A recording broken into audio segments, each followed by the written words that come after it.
So let's get right into it. I want to talk about the first time that both of you collaborate. I met a girl who ended up becoming my lifelong best friend, who was getting a master's in composition at UW, and I had always been singing, but I had never written, and so she wrote something for me to sing.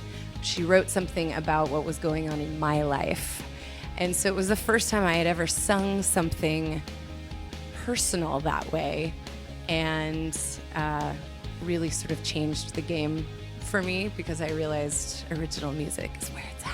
My first time was just leaving college, I think 1986, and I met this gentleman by the name of Derek Walker. So he invited me to the studio, knowing that I was a bass player. And I think he had a Casio keyboard. I played all the bass parts, all the keyboard parts. Never got paid. Never see him again, actually. So that was my first time. But you hope that in a situation like that, people are open-minded to your suggestions, and vice versa. You have to be open-minded too, and you take it from there. A perfect situation would be, you guys are working together, and you bringing that DNA together. You have to actually allow that artist or whoever you're doing that deal with, that project with, you should allow them to add their DNA to it. You have to do your homework, and I think sometimes you have to go back to the people who have done well in the business to take ideas from what they have actually put out. Life is like that, it's a circle. You take information from the people who were before you. So we actually got in touch with Andrew Joslyn, who has collaborated with more people in Seattle than any other artist.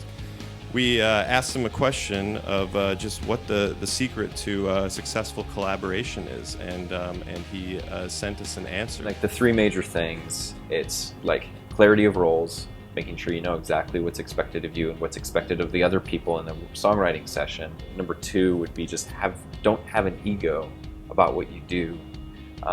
Do the best you can, obviously, but don't have an ego about it. And then number three, be open to change.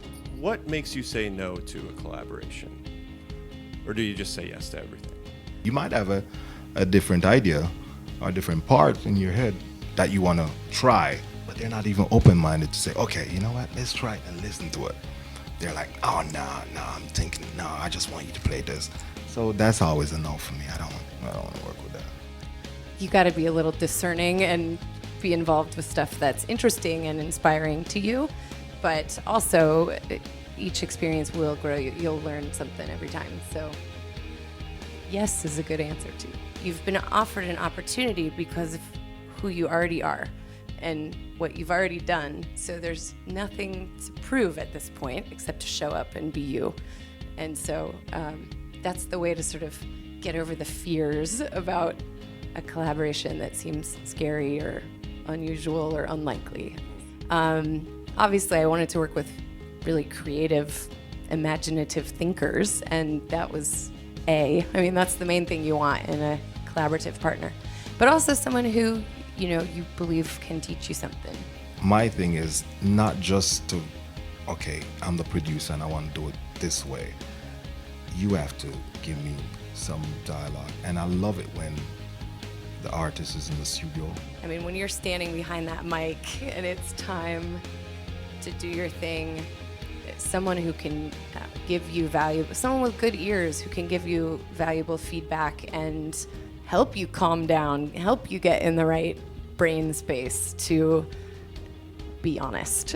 Like sometimes that's hard in the studio. I try really hard to not think beyond the studio, not think about marketing, or not even really, this might make some of you cringe, but I don't try to shape it or decide what it is until it's made.